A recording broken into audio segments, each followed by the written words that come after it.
Good afternoon. We'll start the briefing today on our COVID and our initial information that we might bring you as a result of the storm. First, I'm happy to report, at least at this point that I'm aware of, that we came through the storm with no fatalities or injuries to anyone, and that is an exciting number to report. There's no question that people have suffered some damage, both through the rising water of the rain and also along the shorelines in terms of storm surge and others, and we're beginning to find out where that and how far it goes. We don't know the exact numbers of the reported property damage or if there's any other losses that we have, but the good news is that there are no fatalities, and we're grateful for that. We appreciate everyone's patience and understanding that got us through that, and we were able to achieve that goal. The city manager and myself and several others went out yesterday to do just a visual look around to see what we did that we could identify just right off the bat, obvious that was damaged. And I think the biggest item, and I'm sure the judge will address this later in her remarks, but I guess since Precinct 4 in the county commissioner's job as a county commissioner was where I served for 12 years, it was heartbreaking to see the impact that the storm had on Bob Hall Pier.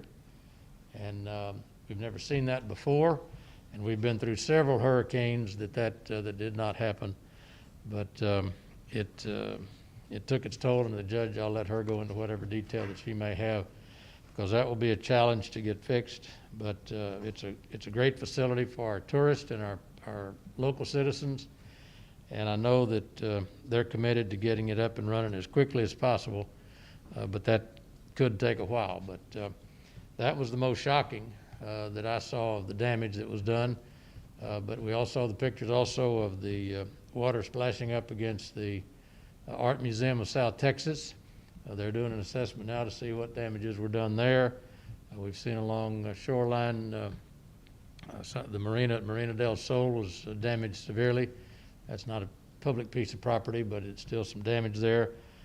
We're in the process of assessing the damage in terms of on the island from erosion of the seashore and the dune lines out there on the island. We saw the water inundate North Beach, and we're putting a list together, which brings me to the next thing, is that for those that watch city council meetings, our city council meeting tomorrow that was regularly scheduled to begin at 11:30 has been pushed back to 1 o'clock. We got a notice about 3 o'clock this afternoon. Governor Abbott is going to be in town tomorrow and would like to meet with the local elected officials. The judge, I'm assuming, is going to be at that meeting, or someone from the county. I was invited to come along with Peter to give them a list, an idea, an assessment of what we are looking at for the future to kind of get repaired and back up and running. And so we don't want to miss that opportunity while the governor is here in town to get before him and give him the list of items that we think that we may need some help on as the days go by. So we're pushing the start of our city council meeting that normally starts at 11:30. We're pushing that back to 1 o'clock. And we'd appreciate those that are watching, at least you have some advance notice here so you don't try to get online and watch it at 11:30 and wonder what happened. That we're out pleading our case before the governor at 11:30 tomorrow morning, and we appreciate the opportunity he's providing us to do that in person, and we want to be prepared to do that. But we will continue to keep you informed, and we trust that for those families that stayed together over the storm, that they maintain their practice of wearing their masks and hopefully wearing it within the household if they gathered up several families to ride out the storm, and to try to practice as much social distancing as we could to try to keep our project going here of reducing the number of exposures that people have to COVID and getting some recovery. So they will go into some details on the COVID response later, but again, we want to thank everyone for being patient with us. Let me say the city did send out about 200 or 300 people yesterday immediately to go out and start addressing storm drains, tree limbs in the right-of-ways and in the streets to make sure that our streets were passable. We will be picking up the trash and limbs, but let me, for those of you that can, if you've got some broken branches around your house, and this is what I did yesterday between going on the assessment tour and some other things, is if you've got small branches that are broken off and you need to have them put up, if you would, just take your clippers and clip them and put them in the blue trash can. I think it's the blue one. The blue one's the recycling, right? The green one. Put them in the green can. The green can, just clip those up, put them in the green can, and they will take it off with the regular pickup day that you have your trash pickup. If you've got a pickup truck or you've got a trailer or you've got big enough limbs and you've got the personnel to do it, you're certainly welcome to take them to the landfill. The city will get by there, but you got to understand they're not going to be by there the second day after a storm. We just don't have the manpower, the equipment to do that, but we will get it picked up if it's stacked on the between the curb and the sidewalk on that median there during the normal brush day. And Peter, you can go into a little bit of that detail later, but I know the city's good, but we can't cover the whole city the day after a hurricane and expect to have all the trash picked up. So, but if you'll get it ready, or if you'll do your part a little bit, chop it up, put it in the green can, what you can. I did that yesterday, and it's amazing when you start chopping them up in small pieces, how many branches you can actually get in one of those cans. You'd be surprised. And it will clear up your property a little sooner. But if you have to leave bigger items out, we will get by there, but again, we can do a lot of things, but we can't work a miracle and get it all done within 2 days. So we ask for your patience there and your help in putting it at the right place, and we'll get there. So at this point, I'd like to ask City Manager Peter Zanoni to come up and give us the information on the coronavirus and the details there, and then what else he might have to say about the city. But your city staff during the hurricane, I think, did wonderful, and we worked in coordination with the county in terms of trying to make sure that everyone was safe. And I just want to thank the judge and the people at the county that worked with us, because our goal is safety number one. And I may make one comment, and this will, we did get some concerns when we shut the beaches down on Friday, I believe it was, to make time to go to clear the material off of the beaches as best we can, lifeguard stands and others. We caught a little flack because of doing that, particularly from folks that like to surf. But I think when you see the collapse of the pier, you realize that our decision was based on what's in the best interest and safety of our people. We apologize that we interrupted their surfing for the afternoon, but I think hindsight looks back and said it was the right decision, so that no one would get slammed up against that pier or, for goodness sakes, have gotten caught in the crush of that pier. So we think we made the right decision. Hindsight's always 20/20, but looking back now, I think with no fatalities, no injuries, all decisions were made, and I think there's plenty of surfing days ahead, and I hope everybody enjoys it. And so, Peter, I'd like to ask you to come up now. Me da gusto reportar que pasó esta tormenta sin ninguna fatalidad. No hay duda de que hubo daños. Aún no tenemos la cantidad en pérdidas, pero no hubo muertes. El día de ayer vimos por propia cuenta el daño causado en el área de la isla. Yo fui comisionado del Distrito 4 y es difícil ver los daños, pero ya la juez hablará sobre eso. El muelle es una atracción turística que ya se podrá arreglar. También vimos el agua que llegó hasta el Museo de Arte, así como otras propiedades que no son parte de la ciudad. Pero es difícil ver la destrucción. La Junta del Concilio del día de mañana se va a realizar a la 1, ya que el gobernador va a visitar nuestra área a las 11:30. Así podremos reunirnos con él y discutir el tema de la tormenta. Quiero agradecer a los residentes su paciencia y colaboración. Ayer también se enviaron cuadrillas de trabajadores para que los caminos estuvieran libres y sin problemas al conducir. Si usted cuenta con ramas pequeñas en su residencia, colóquelas en el bote de basura verde. Si son muchas las ramas, puede llevarlas al centro de recolección J.C. Elliott y así mantenerlas fuera de las banquetas. Ahora va a hablar el gerente de la ciudad.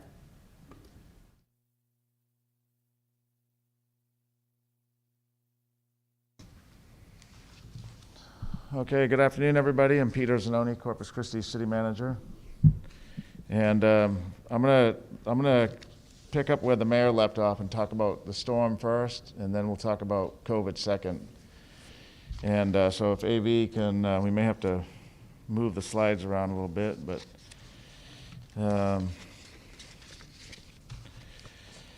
let's see. Let me just repeat what the mayor said, which is that we have a great city team who has been working pretty much around the clock since Thursday and Friday and Saturday and yesterday as well. So we opened up our emergency operations center Friday morning or Friday evening at 8 p.m. and staff was there all night Friday, all day Saturday, through the night Saturday, and through a good portion of Sunday morning, monitoring the storm, making sure resources were ready to be deployed if we needed to across the city. That includes public safety personnel, water, sewer personnel, parks, public works, stormwater. So we had a big team of staff that was behind the scenes. You wouldn't know because a lot of people don't see them unless they need to get out there. But I just want to let the community know that we've got a great city team that knows how to handle a hurricane and was ready and working to protect lives and protect property and keep our community as great as it can be given the real terrible effects that a hurricane can do to a community. And then Sunday morning, we all kind of saw the skies clear, and in some cases almost a little bit of sunlight came out, but at 8 a.m. on Sunday, we had over 300 staff persons called into work. There's a lot of other staff that are normally working on a weekend, but we brought in 300 additional crew members to begin immediate cleaning and assessing and surveillance, and those staff members began in 5 areas of the city. And I'm going to start from the island. They were down on the island and on the beaches, on our Gulf beaches. They were on Flower Bluff. They were on the south side of town in some of our newer neighborhoods. And then up here in the downtown area, they were along the whole bay front and our chain of parks that are there. They were at the art museum. They were at the marina. There was some significant damage at our marina down here on the waterfront. And then going across the bridge on North Beach, they were there as well. And in fact, a lot of them were at North Beach. That's probably one of our hardest hit areas in terms of a lot of inundation off the beach, sand literally onto the roads, several feet covering some of the roads, as well as sidewalks, boardwalks, and parking lots as well. So about 300 staff in all those areas. And then today we sent out another 300 persons in 10 different teams to do more surveillance and assessment and begin to document so we can know what to do exactly in an organized way, some of the cleanup and repair that has to take place. So we want to thank our public works teams, our stormwater teams, our parks and rec teams, our water, wastewater teams, even our public health department. We got them engaged to help us stay safe. There's things like tetanus shots that need to be administered if somebody hasn't had one in 5 or 10 years, depending on their health. Because as they work in dirty, brackish water, we want to make sure our employees stay safe. And so the health district is a great partner and in reminding us how to stay safe with the COVID-19 virus. So work has begun. Today is day 2. It should be by the end of the day, by 8 o'clock we hope. North Beach should be pretty much restored in terms of streets are completely cleared of the sand and clean. We've helped the Texas State Aquarium with debris removal. We've helped the Lexington with cleaning some of their plazas that lead up to the Lexington. And I know both parties were appreciative and we were glad to help them. And the streets and the sidewalks should be cleared. The beach itself is going to need some significant renourishment, and that's what we're going to talk to the governor about tomorrow in one of our areas. A lot of the sand that was on the beach is now in a big pile, pretty significant pile in one of the parking slip areas. And we have to get the GLO's clearance on how to move forward. And so the beach itself is not going to be restored in the immediate days, but it will be soon. It's on our priority list. Also downtown, the McGee Beach, the water's beginning to recede a little bit there, and cleanup will probably begin there tomorrow. There's some initial cleanup today, but more work will be done tomorrow. And then at our Gulf beaches, The issues there were really sand inundation on top of what was the beach, several feet of sand on top that we're digging out, and as well several feet, as many as 20 is what one of the reports I heard of dunes that were washed away. So if you have the dune line, a big part of the dune has been kind of washed away, which has happened before, and they'll naturally rebuild, and we'll push sand up against it as well. So on the beaches, just a reminder that the beaches still have a vehicular prohibition by an order that the judge and the mayor put into place several weeks ago to minimize COVID. That goes all the way to the end of this month, so not until August 1 at 6 a.m. unless we extend it, the Gulf beaches allowed to have any vehicular traffic. So pedestrians, we've had several calls today about can we go on the beaches yet. By tomorrow, several of the access points will be open. I know the citizens have been on the beaches today, but the Windward parking lot and Whitecap entrances will be open tomorrow for pedestrian and in the parking lot, obviously, vehicle access to the beach. You just can't drive onto the beach. So there's going to be staff still cleaning. There'll be heavy equipment out there, so we ask residents to be careful, be aware of your surroundings. But yesterday, the mayor and I and others were there, and the beaches, our side of the beaches look relatively good. We know the Bob Hall took somewhat of a beating, but the beaches that the city controls and maintains were in decent shape. So persons wanting to go to the beach to enjoy it can go to the Windward and Packery parking lots. Those will be open tomorrow. The Whitecap road will be open tomorrow.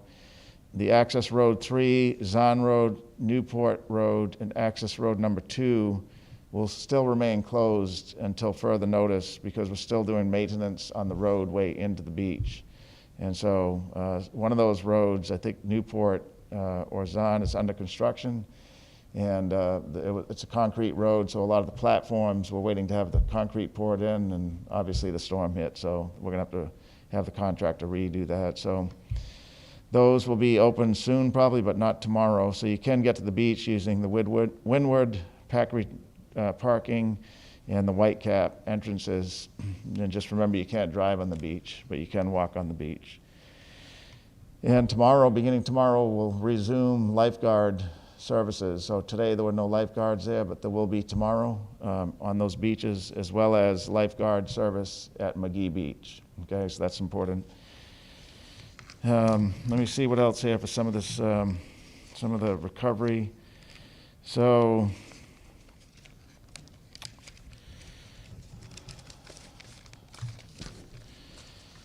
okay, so let's talk about brush, and we know I've seen several comments here at the beginning of this meeting, and there was some yesterday. So right now, our solid waste department, that's who picks up garbage and brush and recycling, they're doing several things in an orderly fashion. So first course of business is picking up brush out of the right-of-way. That means tree limbs that have fallen or whole trees into the streets or into the sidewalks, or that have fallen onto power lines. Crews have cut those up probably by now and have stacked them on the side of the road. So they're out of the right-of-way and they're off the power lines. So our brush crews right now, that's priority number one, is go through the city. They started yesterday. Go through the city and pick up brush out of the right-of-way. That's their first priority.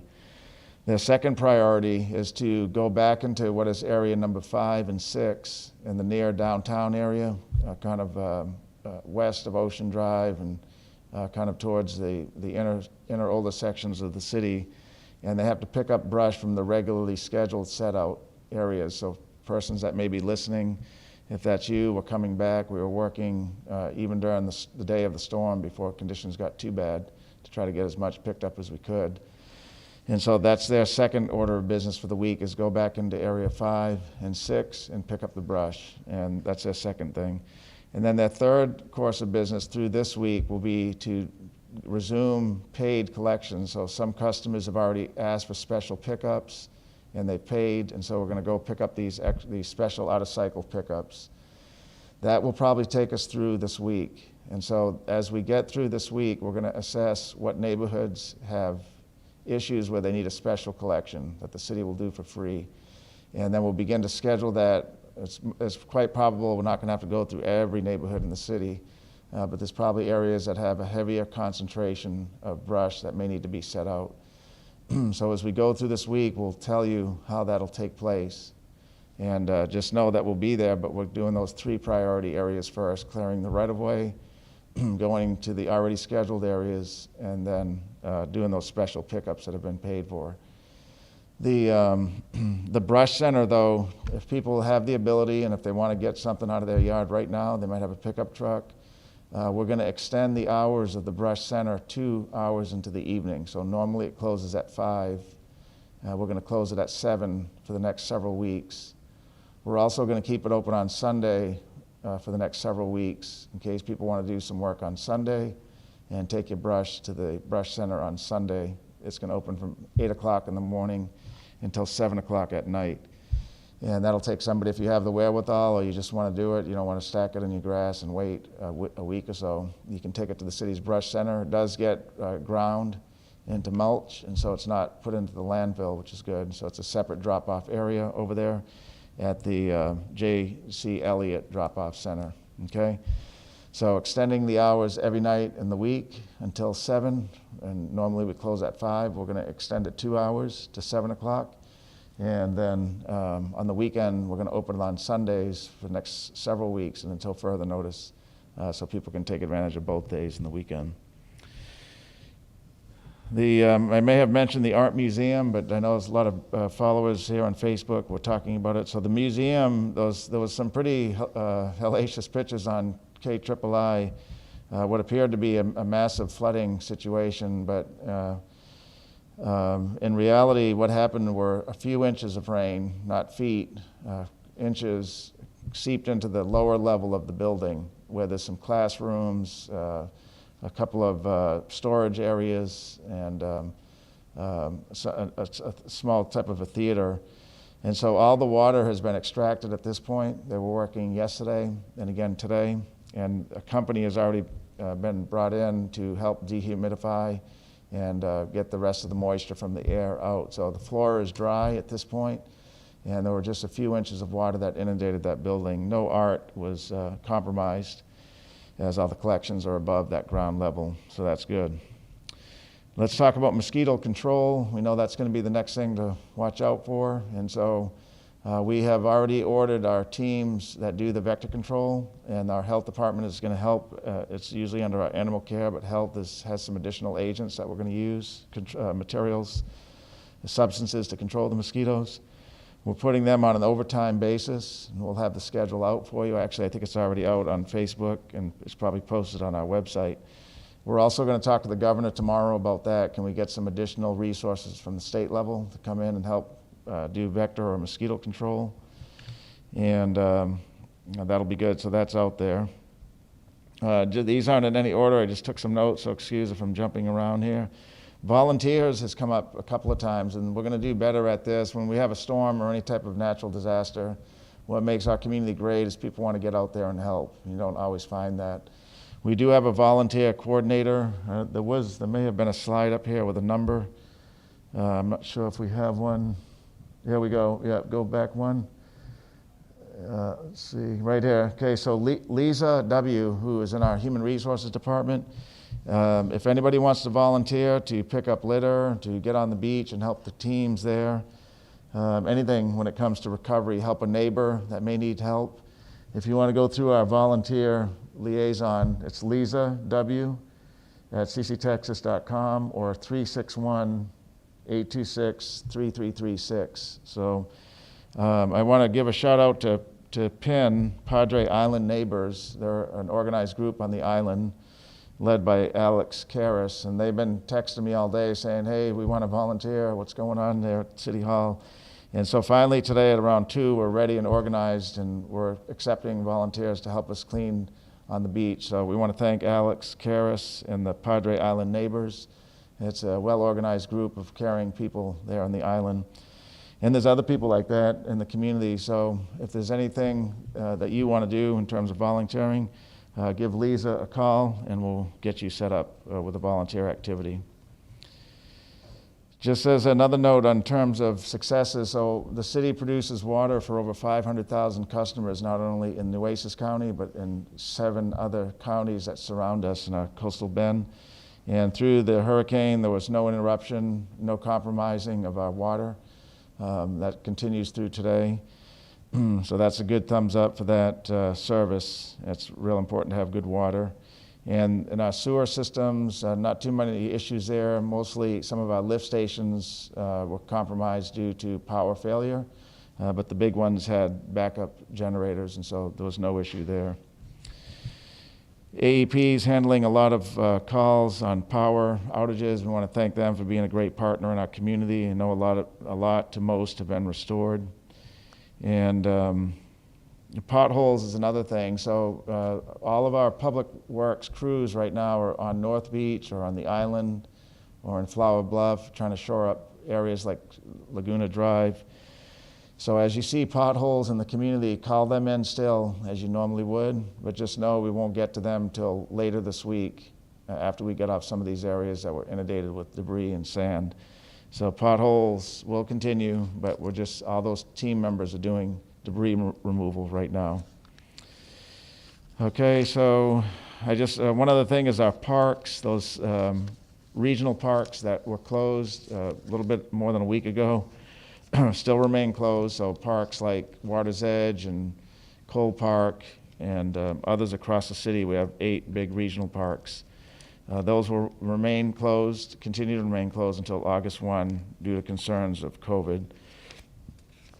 And let me see if there's anything else here. Libraries were closed today. We have an alternate schedule for libraries. That means you have to have an appointment. You come in a certain amount of time, social distance. We're going to open those again tomorrow. And there may be there's maybe some that are closed because of no electricity, but I think the last word I got today is that we will open them with modified conditions. So call ahead before you go, and we're going to resume them tomorrow. The tennis centers, the HEB Tennis Center and the Al Cruz Center, those are open in case you're interested in those.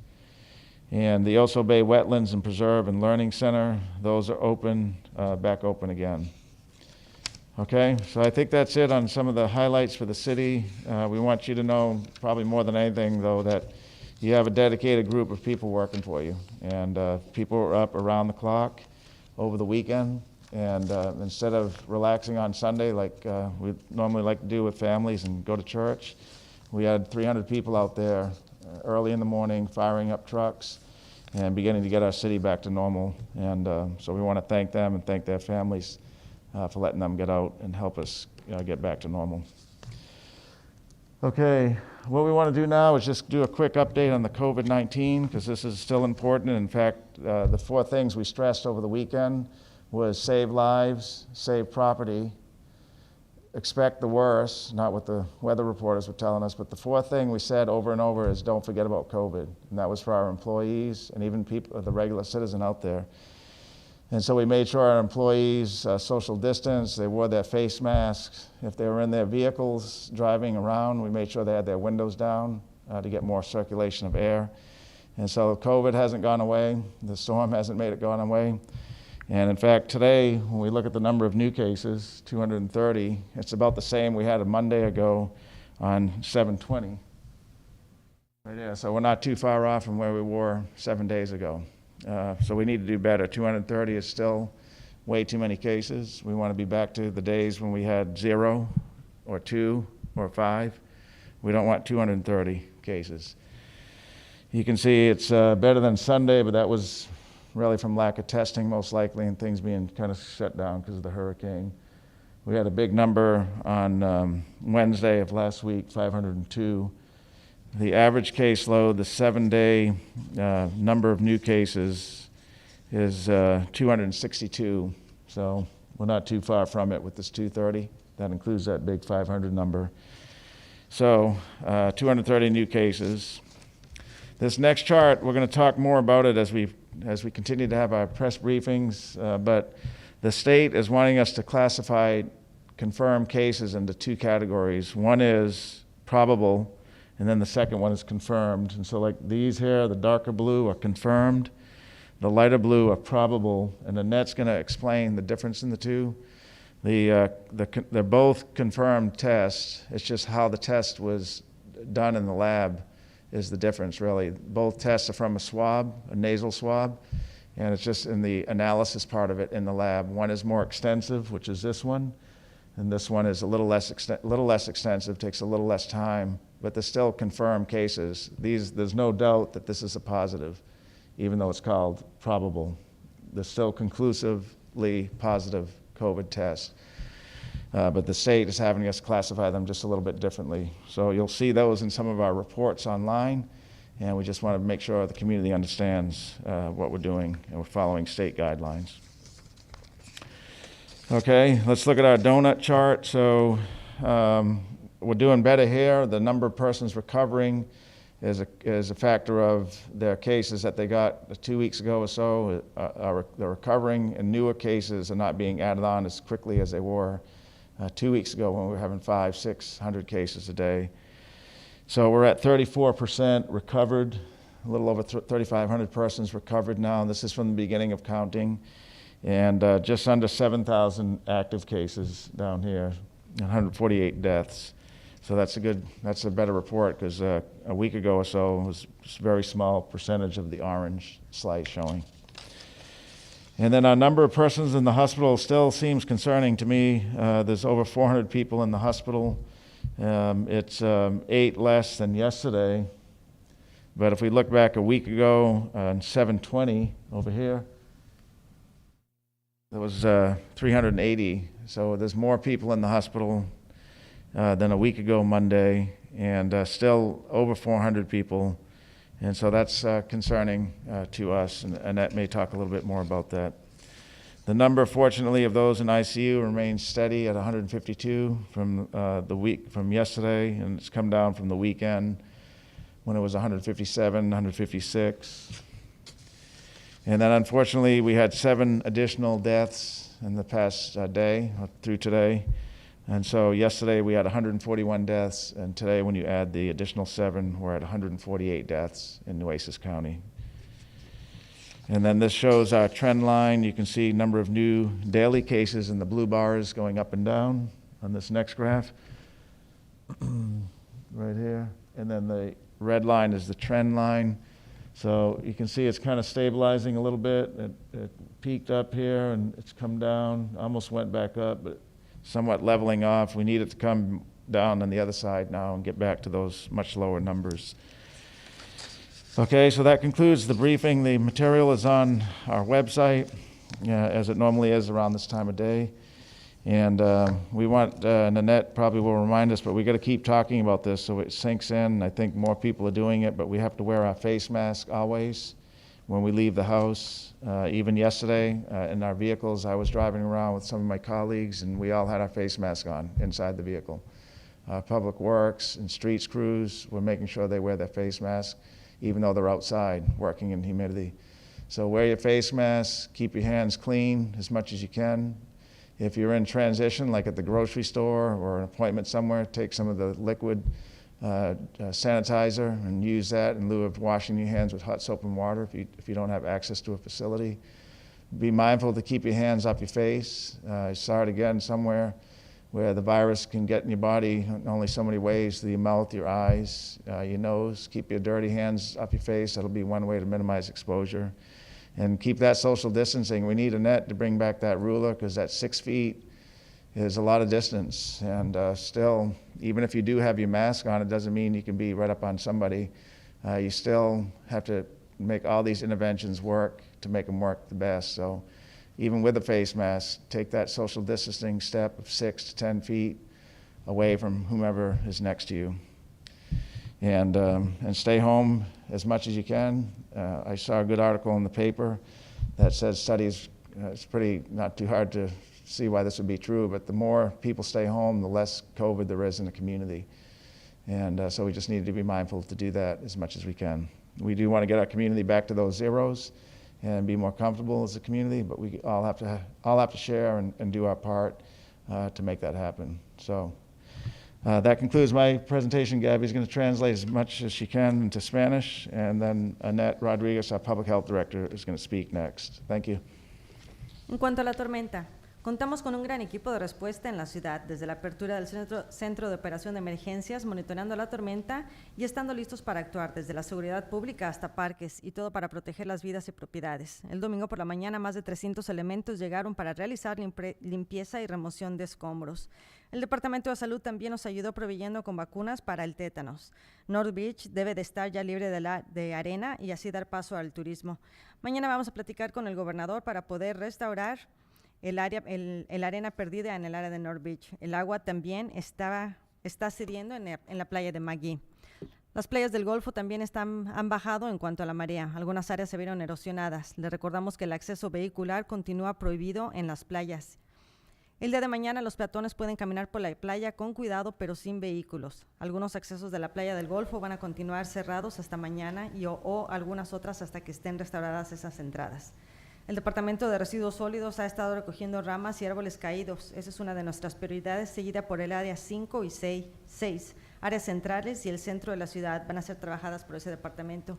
Si usted cuenta con ramas grandes y quiere llevarlas al centro de recolección J.C. Elliott, este va a contar con un horario extendido hasta las 7 de la tarde. Así no tendrá que esperar a que las cuadrillas de limpieza lleguen a su casa. También se va a llevar a cabo la fumigación de mosquitos y así evita la propagación de los zancudos.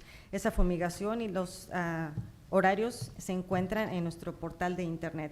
Para quienes quieran voluntariar, pueden hacerlo llamando al 826-3336 con Lisa Wisner o a la dirección lisaw@cctejas.com.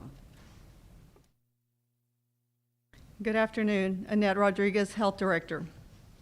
The Health District wants to extend their condolences to the families of our 7 COVID-19 related deaths today. It's a great loss to have even one life lost in our community. In an effort to keep the community both safe and informed, I wanted to share a health advisory which was issued by the Centers for Disease Control regarding the use of methanol-based hand sanitizers.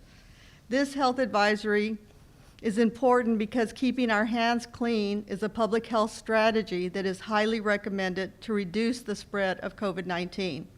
Hand sanitizers are recommended as a substitute for washing your hands only until you can do so with soap and water. Hand sanitizers that contain methanol can be harmful to your health.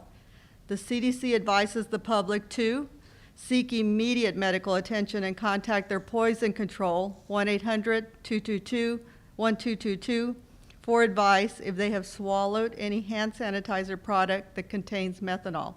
Stop using any methanol-based hand sanitizers because usage may result in serious adverse health events such as blindness and death. Never swallow any alcohol-based hand sanitizers and only use them for their intended purposes. Many people are using disinfectants, especially in households where a COVID-19 positive is being cared for. It is extremely important that disinfectants be used in a safe manner. Always read and follow the directions on the labels to ensure safe and effective use. When cleaning and disinfecting, CDC recommends including the following: wear skin protection and consider eye protection for potential splash hazard. Ensure adequate ventilation. Only use the amount of disinfectant recommended on the label. Avoid mixing chemical products together. Label all diluted chemical solutions and store and use chemicals out of reach of children. As we navigate through this pandemic and use various strategies to reduce the spread of the virus, it is important that every recommended strategy be practiced safely to produce the intended outcome to reduce the spread of the virus here in Nueces County. I was extremely impressed by the news coverage all weekend with the potential threat of Hurricane Hannah, advising folks to stay home. The number of cases reported on Sunday were low. I hope that the community will continue to follow that advice with the threat of COVID-19 in our mix. Our drive-thrus will continue tomorrow through Thursday, so please call 826-7200 if you are symptomatic and wanting to be tested for COVID-19. The state is also testing this week at the Richard Borchard Fairgrounds in Robstown from 9 to 4 p.m. There is a change in reporting that I am going to talk about, and City Manager Zanoni mentioned. We, along with the other 254 counties in Texas, were asked by the Department of State Health Services to separate our confirmed positives from our probable positives. Both are positives. One is conducted by the gold standard testing, PCR, confirmed positive, and the other is by antigen swab, or serological testing as a probable positive. Both meet the DSHS case definition. Continue to social distance from others, wear a mask when out in public, stay home if you are a vulnerable age, or if you're caring for infants under the age of 6 months. Stay well, stay protected, and as always, stay informed. Thank you. En cuanto a las cifras por el coronavirus, en las últimas 24 horas se reportaron 230 casos confirmados por el coronavirus. De estos 230, 66 son posibles casos y 164 confirmados, haciendo un total de 10.647 casos. Hoy se reportan 7 fallecimientos. A la fecha, los fallecimientos totalizan 148 personas. El Distrito de Salud quiere extender su más sentido pésame a las familias de los fallecidos debido al coronavirus. En un esfuerzo por mantener a la comunidad segura e informada, quiero compartir un aviso de salud emitido a principios de esta semana por el Centro de Control de Enfermedades sobre el uso de desinfectantes para manos a base de metanol. Los desinfectantes para manos se recomiendan como un sustituto para lavarse las manos cuando no cuenta con agua y jabón disponible, pero estos pueden perjudicar su salud. Si esto sucede, busque atención médica de inmediato. No utilice geles a base de metanol. Nunca ingiera desinfectantes para manos a base de alcohol. Si usa este tipo de desinfectante, siga las instrucciones y se le sugiere usar protección para la piel, asegurar una ventilación adecuada, utilizar solo la cantidad de desinfección recomendada en la etiqueta, evite mezclar productos químicos, etiquete todas las soluciones diluidas, almacene y use productos químicos fuera del alcance de los niños. La toma de especímenes va a continuar esta semana. Le pedimos llamar al 826-7200 si tiene síntomas y desea hacerse la prueba.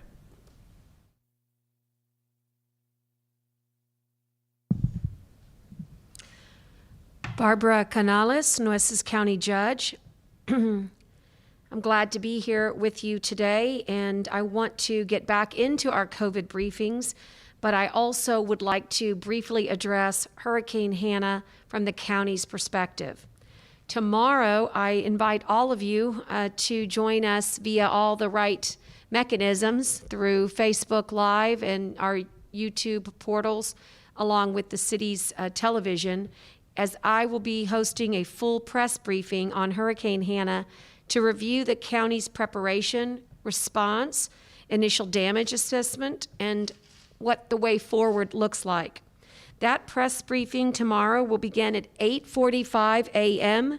in Nueces County Commissioner's Court on the 3rd floor of the courthouse. Immediately follow that briefing, I will also be with Mayor McComb and attend the debrief for Governor Greg Abbott, and also Texas Division of Emergency Management Chief Nim Kidd. In addition, I look forward to visiting with Claiborne County Judge Rudy Madrid to discuss our recovery efforts and our federal and state resources that will be needed. We share so much in common, Judge Madrid and myself. We have a love for the coast, and we share military bases. We share an interest in improving water quality to our bays, and I look forward to that discussion. I've made a decision that no matter how hard these circumstances have provided for us over the last few months, there are things I'm still grateful for. I'm grateful that our citizens took the warnings so seriously, and I'm so grateful that we reported no loss of life or serious injury due to Hurricane Hannah. I believe the first led to the second. Let me say that again. I believe the first led to the second. Forgive me as I take this off. You heeded the warnings. You took no unnecessary risks, and as a result, we had no reported loss of life or serious injuries with regards to Hurricane Hannah. As we are now in the high part of hurricane season, I ask that you please continue to review What worked with your preparedness? Remember, with your city and county having robust energy plans, as I said last Friday when we began that preparedness, you are the biggest part of our plans. You are our best preparedness. Some say, after today, that Hurricane Hannah maybe wasn't anything to them. Maybe the wind wasn't as strong at their home, or the rain wasn't as heavy. But the story of this storm was the storm surge. And tomorrow we'll go into great detail about the impact of that storm surge. For now, again, I'm extremely grateful that we had no reported loss of life or any of these storm-related injuries that you so often hear about with hurricanes. However, the storm may have lacked the wind speeds and the rain that typically causes that tremendous damage, but the extremely strong storm surge could have been less dramatic maybe for those of you that watch the things like wind and water, but it was equally capable of destruction. Yesterday morning at 0700, I had the privilege to accompany pilots and air crewmen from the United States Coast Guard on an aerial survey mission to conduct an initial damage assessment following Hurricane Hannah. Our flight path took us over the Inner Harbor Ship Channel and La Quinta Channel to Port Aransas, south down the coast to Bob Hall Pier, and then inland to the southwest area of Nueces County over Bishop, Driscoll, Petronila. And those cities seem to be faring very well with regards to drainage.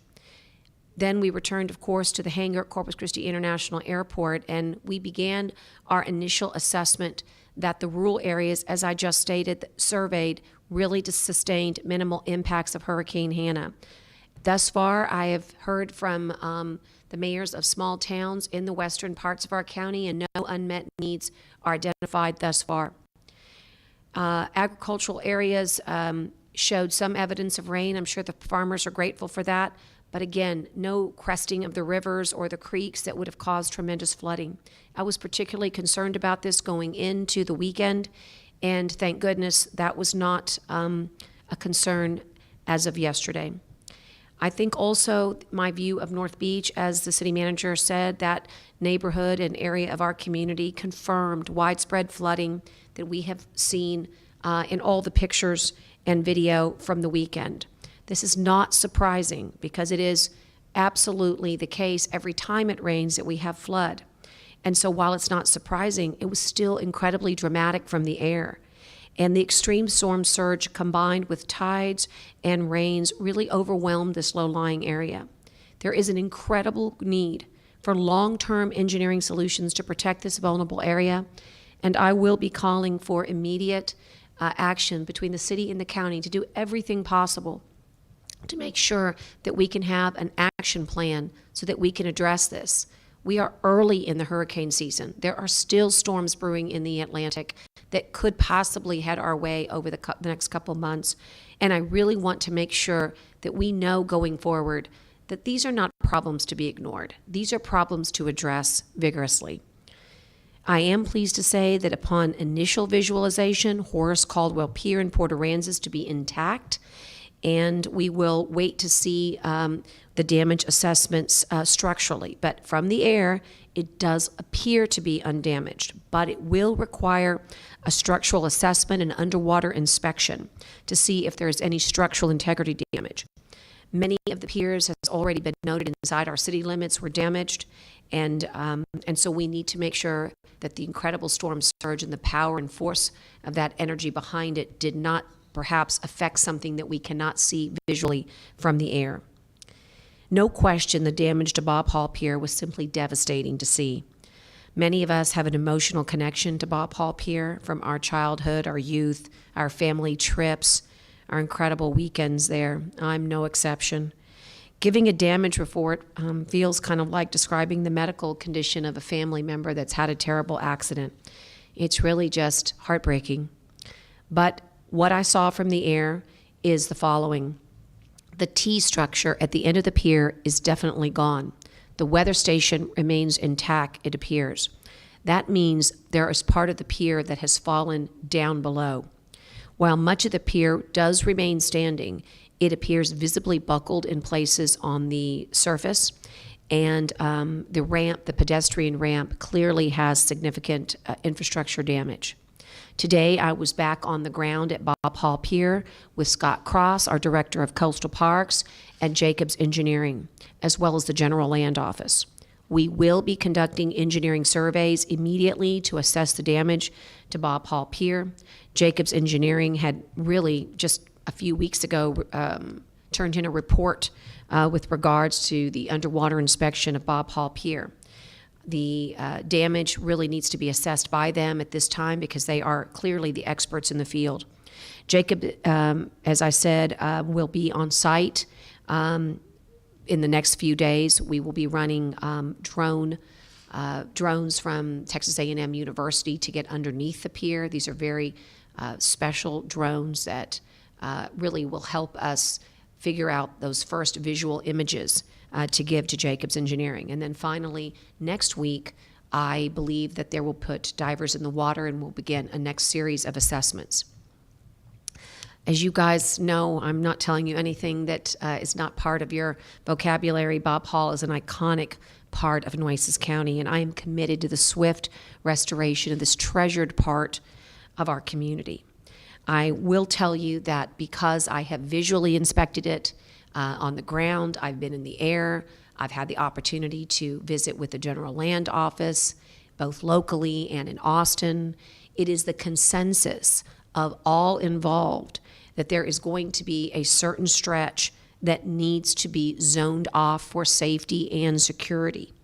And so I want to give all of the detailed information tomorrow with maps, but for those of you today that have been emailing and asking and phone calling, what is the situation with pedestrian access near Bob Hall Pier? Here is your answer. Northbound to access 4, folks can use that area, but north to access 6, it is a no-go. Bob Hall parking lot from its northernmost boundary to its southern boundary at Access Road 6 needs to be restricted completely except for officials because it has deemed to be unsafe for public access at this time. We need to basically have a chance to breathe. We need to get damage assessment. We need debris removal to occur, and we need to execute on a recovery plan. I ask for your patience, your understanding. I commit to you that I will keep you up to date and informed.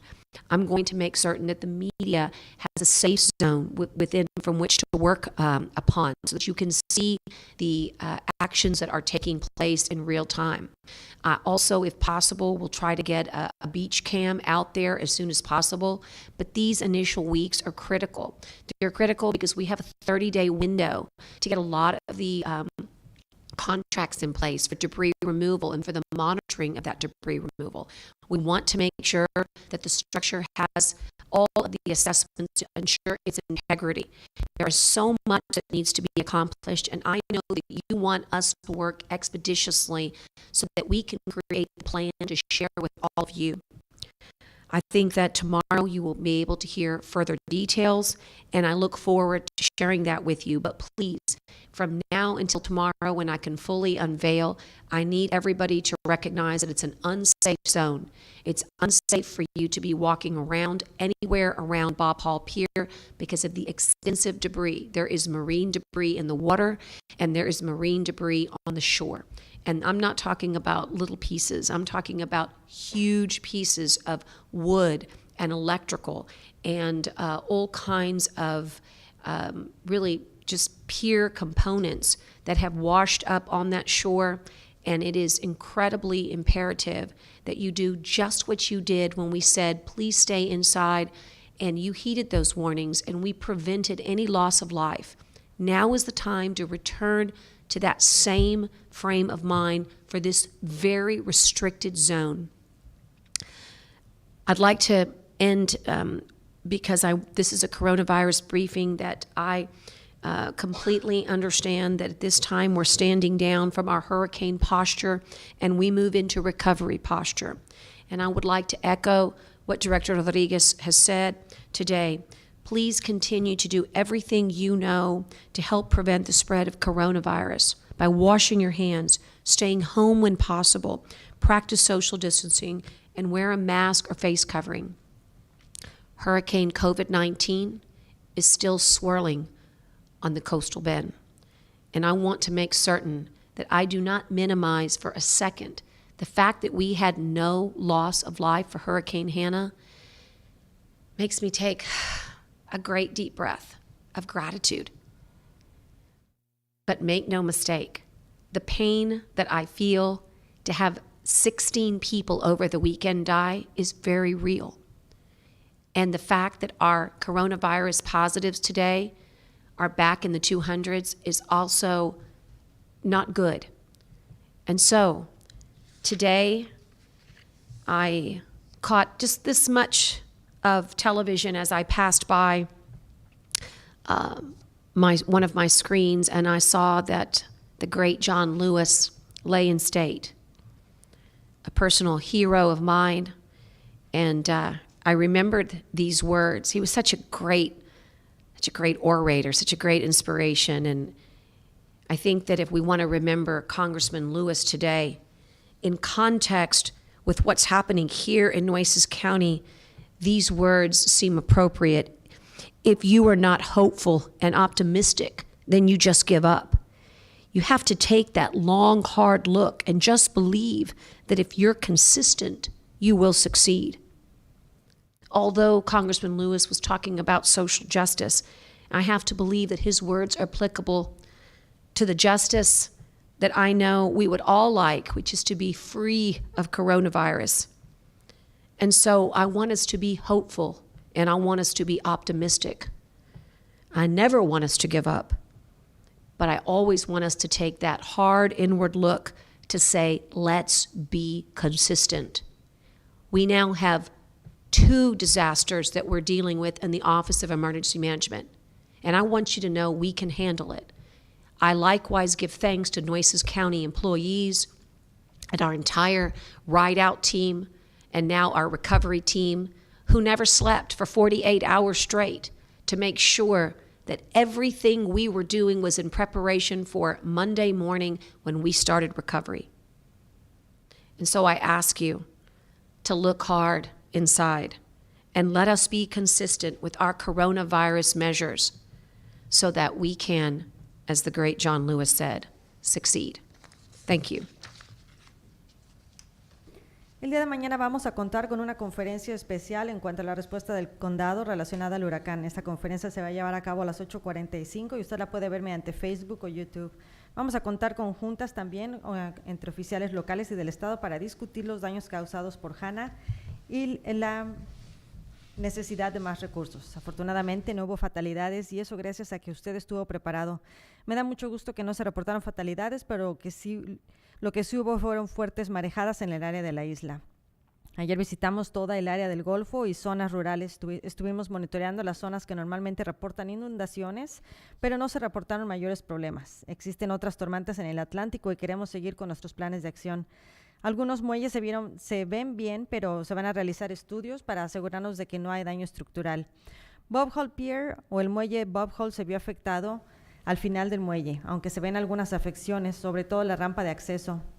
La evaluación de la estructura va a continuar especialmente debajo del agua. Se va a utilizar la tecnología disponible por contratistas para realizar esa evaluación. El muelle Bob Hall es un lugar icónico de nuestra área y haremos lo posible por preservarlo. El estacionamiento en el área de Bob Hall también va a estar cerrado porque no es seguro. Necesitamos llevar a cabo labores, por lo que le pido a los residentes tener paciencia en lo que se llevan a cabo esas labores de remoción de escombros. Por el momento no es un área segura para caminar. Le pedimos que continúe practicando todas las estrategias de salud para evitar la propagación del virus.